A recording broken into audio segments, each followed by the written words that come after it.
Good afternoon, everyone. My name is Gillian Marcelle, and I'm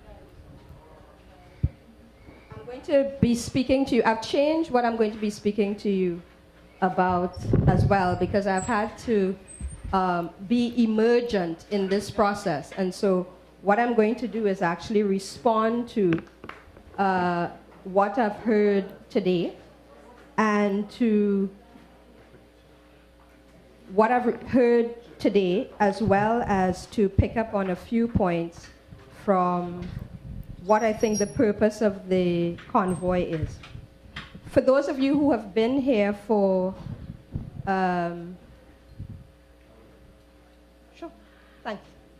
For those of you who have been here for the week, you know that we're speaking about a conversation that attempts to frame the next 50 years for Caribbean futures.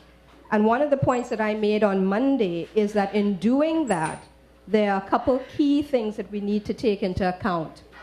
One is the responsibility of the generation that is the post-independence generation.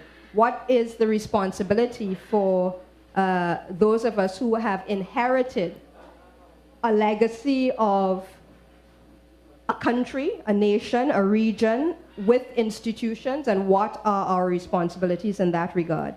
And the second thing that I said on Monday is that in inheriting that responsibility to shape the future, we also need to be paying attention to the fact that the future that we are shaping starts from a present that is very different to 1962.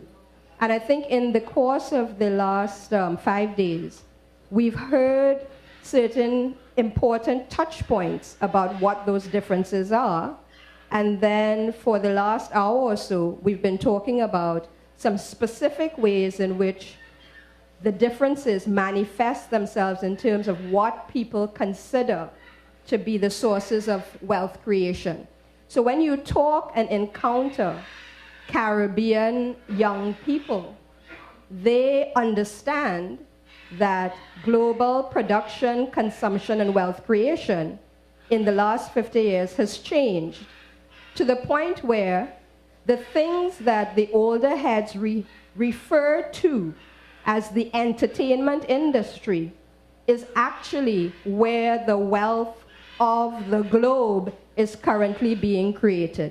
And so I think that there is a disconnect in terms of a particular sense in which the world has changed and we are catching up, because culture, leisure, and entertainment are in 2012 what automobiles, chemical industry, and these industrial age industries were.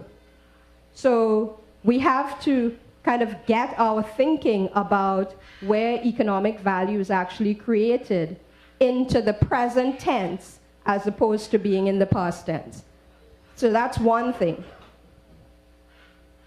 That being said, nothing has changed about the economic fundamentals about how you actually produce wealth. So because you are producing wealth in something that is ephemeral, involves information and communications and so on, it doesn't mean that any of the fundamentals of how you actually create a competitive advantage, what you need to do to be competitive on a sustained basis, how you employ people, how you treat with them, what you do to stay ahead of your competition, if that's the model of business that you want to be in. None of that has changed. It's simply that you have to understand the nature of the economic activity in which you are. So there's a sort of, every age has particular signals and symbols. The symbol of the post-World War II era in the United States was the Ford Motor Company. The symbol of the 21st century sort of economic giant production of wealth is probably Steve Jobs' Apple computers. However, My challenge to the Caribbean and to the young people, so I have this little magazine here. So it's called Fast Company, and it kind of is it's the signal of what is hot in the sort of ICT space. And so it gives a sort of a top 40 of the most innovative or companies that have been successful in innovating. And the top 10 is Amazon, Apple, Facebook, Google, and something called Smart. So that's the top 5. But my challenge to the Caribbean is, so Apple is creating wealth, Facebook is creating wealth, and we are consuming their products. And so what? What has changed in terms of the nature of the economic and consumption process in which the Caribbean finds itself? What has changed?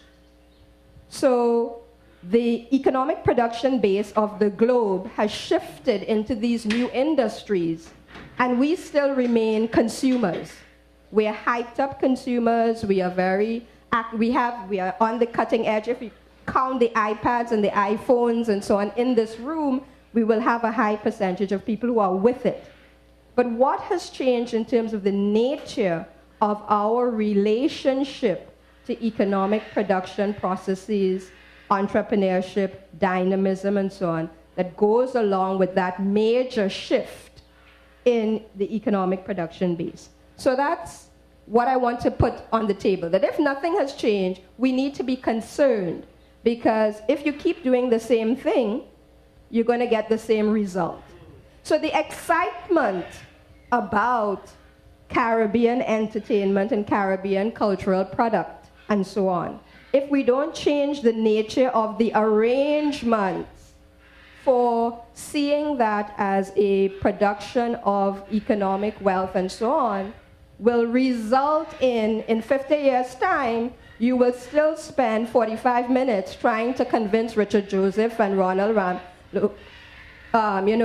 to get Republic Bank to see the cultural and leisure industries as being particularly important. And I think that that is a central point. And now I will actually say what I think is the nature of the basis of that change. Okay?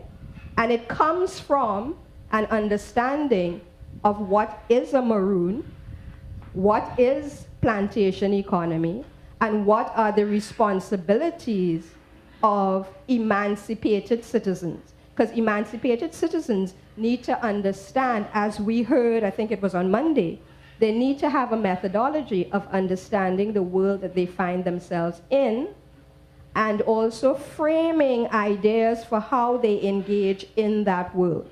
And so I'm going to tell you what one emancipated citizen, myself, has actually come up with in terms of a basis for understanding the 21st century production of economic wealth and how I think developing countries need to treat with wealth creation processes. First of all, we need to understand that innovation processes are actually about knowledge generation, diffusion, and transformation of that knowledge into something that actually creates economic value or social value. I have nothing against people who are not interested in being rapacious capitalists. If your thing is to be innovative for social purpose, by all means, do that. But it still does not remove the requirement for you to understand how to be the best manager of the innovation process as you possibly can. So even if you are doing it for social purpose or for economic purpose, you still need to understand the basis of what is involved in the innovation process. So a couple of things that are involved in the innovation process. One is that there are many different types of knowledge. There are many different forms of knowledge, and knowledge comes in a variety of forms. The second is that many of the types of knowledge that we actually possess in the developing world is rendered invalid. It is invalidated and not valorized, which is why the banks in Port of Spain may have a problem funding Three Canal but the banks in Palo Alto would run after Facebook to fund a social networking platform. Because our knowledge, our content is not valorized. And this is true of all sorts of other Maroon processes, because the Maroon process, the Maroon metaphor, is true of other kinds of informal sectors across the world. So it's not unique to plantation economies. The other point about knowledge and the innovation process that I think is important to recognize is that there are no guarantees. So I'm very sorry, of the 400,000 tunes that are being created in Jamaica, some will succeed and some will fail. Because, in fact, innovation, by its very nature, is an uncertain process in which there are no guarantees. So part of the process of being a dynamic innovator is also the ability, the resilience. We talked about environmental resilience yesterday. The resilience to stick your course through thick and thin is what will also determine whether we have sustainable entrepreneurs and dynamic innovators in whatever field you choose to be in. So that's three things. One, there's different types of knowledge, and you need to know what is your source. What is the source from which you will derive the ability to create wealth and to create value? The second is the uncertainty and the need to have, therefore, processes of giving you resilience. The fourth thing, in terms of societal responses to innovation, and Josanne has used the word ecosystem on many occasions. Given those kinds of characteristics of innovation and innovation processes, societies that innovate and are effective at innovation do develop these ecosystems. So they develop, in a sense, a division of labor. So they develop some banks that are good at lending to Three Canal, and other banks that are lending for people to build houses, because the need to build houses is not going to go away because you have to finance innovation. So an ecosystem, therefore, is a set of varied types of institutions that can support the innovative process. And so what we find in looking around the world is that societies that have done well in creating that kind of variety of institutional basis to support the innovation performers do well. And why does that relate at all to Maroons? It relates to Maroons because I was very delighted when Gregory asked me to speak as a Maroon, because I think a free, emancipated person is a wonderful thing. It's a wonderful metaphor and so on. But the thing is that you can't want it both ways. You can't want to be a Maroon up in the hills, and yet you're coming down to Port of Spain to ask for finance. Okay? You can't be a subsistence entrepreneur with no capabilities, no knowledge, no information. I think the very telling statement, I think it was it Leo or one of the other young people who said, I think it might have been Walter, who said, these fellas who singing, they don't really know about iTunes and YouTube and all the rest of it. And the thing is that perhaps, I don't know if there would still be an entertainer who's trying to distribute music in another place who didn't know about those things. But even if they didn't, there would be somebody else who did. And perhaps Walter is playing that role, which is also another feature of societies that do well in innovation. You have people who become intermediaries. You have people who become translators. Another kind of Maroon metaphor, in the Underground Railroad, not everybody was Harriet Tubman. I hope people know who Harriet Tubman is. Okay? You always have in any process people who are leading the way. You're finding the routes. You sort out where we hiding tonight. So I am sure, and we know about Nanny in the Maroon community, what you have evolving in these processes are symbols, signals, way showers, people who are ahead of their times. There's a famous Austrian economist called Schumpeter, who is kind of the grandfather, godfather, what have you, of this process of understanding innovation. And in his work, what he identifies is a painful lesson that in the innovation process, some people do very well and some people die. Firms, not people. Okay? Right? So there's a process called creative destruction, so that in the creation of this new Caribbean dynamic entrepreneurship, there are going to be companies that also fall away. And the question for me in listening to the excitement around identifying perhaps the entertainment and leisure and creative sectors as the sector that is going to propel the Caribbean into some kind of economic dynamism is whether or not that sector, A, exists, B, has the capabilities and an understanding of that is what we are asking of them. Because a set of individual artists doing their thing is very different from a force for economic dynamism. To employ people to take on the responsibilities that the manufacturing sector and the energy and extractive sectors have had in the past. So what I've said to you so far, to recap, is that the 50 years that we're entering into are not the same as the 50 years that we've come from.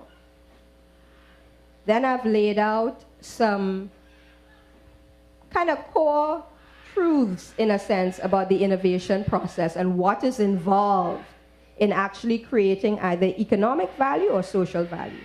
What I actually want to turn to for the few last remaining minutes of my my formal remarks is what I think is the most exciting opportunity within the the kind of innovation thinking that has emerged in recent years. And as usual, academics have a lot of labels for these things. And it is curious that we are talking about Maroons and Maroon psychology today when in universities around the world they are identifying the following things as being the particular kind of new wave: frugal innovation, constraint-based innovation, reverse innovation, and innovation for the bottom of the pyramid. Now, I think Lloyd Best had a term, green guava days, and I think we could add in there innovation for green guava times. So in other words, you are having people now trying to make sense in a formal way of our reality.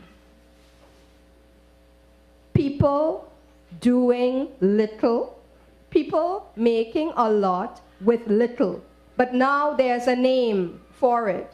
My concern, though, is that, as usual in this sort of the process of intellectual production, Wharton School of Business, that site of lots of frugality, has emerged as the center of knowledge about these things. Now, the case studies, and I can give you sort of the examples of the kinds of things that are being investigated. But what will happen is that a Wharton scholar will come up to Plum Mitan and speak to the ladies who are making balata wine and figure out their process of doing this and label it as, I don't know what they will call that, constraint-based innovation in a valley with pui trees on the hills, okay? And then those books will become the repository to teach our students about what is the process of innovation and how it should be managed. Now, you might think that ideas don't matter. But when we heard the address this morning, it means that ideas do matter, because the reality of the last 50 years probably hasn't changed very much. We know that we're still in a plantation, but yet our understanding of how we emerge from that plantation has been befuddled by new international economic order, new liberal economics, and many things that have the legitimacy that our own ideas do not have. And so my sort of final plea, in a sense, is that as we approach a period where it is going to be sexy to be Apple on the one hand, and now increasingly sexy to be producing a $3,000 car in India, a $300 computer in China, and a $30 mobile phone perhaps in Brazil, that we actually deepen our understanding of how those things are taking place and understand and learn the lessons for the Caribbean, rather than being content always to be consumers of the next wave and not in charge of deciding for ourselves whether we want to remain Maroons up in the hill and we leave the Port of Spain people to themselves, because that is a choice, and it can be a rational choice, or if we decide that we do not want to be Maroons who leave the Port of Spain people to their own things, that we understand what part of that production value chain we want to get involved in and how we create the institutions that are going to support the kinds of economic value-added processes that create economic and social value for us. So I think that I will leave the formal comments there. As usual, I am very interested in the discussion, and I think that there is one other speaker to take up the points on, I think we were called what? Maroons on the Edge. So we're having another kind of commentator on Maroons on the Edge, and I hope we will be able to have some discussion. Thanks, Josanne. Thanks, Gillian. Stephen, you want to chair or you want to stand? Good afternoon, everybody. My name is Stefan Grossberg. I have a small business, a food business, which I started just over a year ago. And a lot of what I'm hearing Gillian say, and the guys from Jamaica, and even Roger and Richard, is all things that I have experienced. So I just want to tell you about my experiences of starting and attempting to operate a business in Trinidad. My background is really in engineering. That was what I was doing. I studied chemical engineering. I finished in 2008. I was very unhappy, however. Like, I realized that's not where my heart was set at all. And it's interesting how life goes. You meet different people along the pathway until I eventually planted a kitchen garden, of all things. And that became my center for meditation, in a sense, where I could go and really become to see what kind of person I was. Well, you plant herbs and, well, you need to use them, right? So one of the things I was planting was basil, not the other herb that these young people are laughing at. And the product that you make from basil, a very natural product, is pesto. Pesto is an Italian product. Just making it for the family to start with. Around that time, a lady started a modified farmers market in town. And it was really built for people like myself who had these homemade style products, but something of quality, something innovative, something different. And that is really where I was able to go and get my first kind of break, in a sense, where I saw that there were people interested in this thing, that it wasn't such a alien idea to people to eat pesto in this country. That really ended up pushing me to develop the business as a full-time thing, where I did see a market for it. I did see repeat customers. I did see people harassing me and calling me, make more pesto, make more pesto. And that was a very encouraging thing for me. So I quit my job and I flew to Europe. I flew to Europe to really begin understanding European concepts behind food.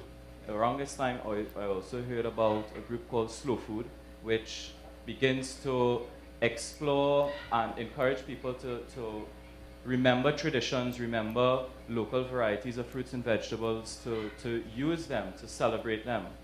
And this is what I brought home in my heart and helped me to really provide the cornerstone of my business. That if I was going to be making pesto, I was not going to be making a mainstream pesto. I was going to be making the underground one, the all-natural, top quality, you know, and served in that way as well. I also was very committed to helping the local farmer. I was not in this really to make money. Obviously, you price your product to change. If you do not change, you don't necessarily have any growth. And so what I saw Trinidadians doing in this food sector, this small bottle product food sector, was green seasoning and pepper sauce. And I said to myself, I'm going to change and break this. Trinidadians are very well-traveled people. We have an international taste. And I'm going to show them that we are capable of doing a top quality product locally. It is still a struggle to do it though, because the vast majority of people do not know about it. And that is why this particular market that I sell at was a very good medium for me, because they have, you're able to do sampling, and your customers are able to sample right in front of you. And if they have a problem with it, they could tell you. That kind of instant feedback, that very close relationship with your customer is, to me, the most invaluable thing, where we develop that personal relationship. And I think that is a big theme that I'm hearing over and over again for this mainstreaming in Maroon, that relationships are very key to the small man.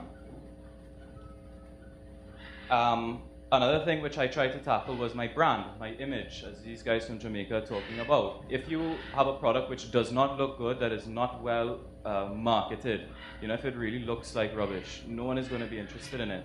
And that is where having good family and friends around me, and also having that international eye, we were able to really develop some attractive packaging for my product. This now comes to my weaknesses, which is marketing. As again, these guys from Jamaica are saying, there is the man who wants to be in the studio, and that's all he's thinking about. He just wants to make new songs, whatever it is. And that's the kind of school that I come from as well, where I just want to be in the kitchen. I just want to create new things, fresh flavors, interesting ideas, challenge the Trinidadian palate even further. As I am now learning, you cannot do everything. I cannot be in the kitchen and be the one marketing my product. And I find myself, 1 year since I started, that is where I'm hitting now. And it's my new challenge to meet the new people, meet the people to help me market my product, to get it to, whether it be an international market or get it right the way across Trinidad and not just in town. There are always issues for small producers like myself, for these small men, of getting people to ever look at you and take you seriously. When you want to go to a supplier and he is used to supplying 100 pounds or something, and you call him and you just want 1 pound, and he will laugh at you. But this is something that is a challenge for me that thankfully I am overcoming as time goes on, developing those key relationships to really help support my business.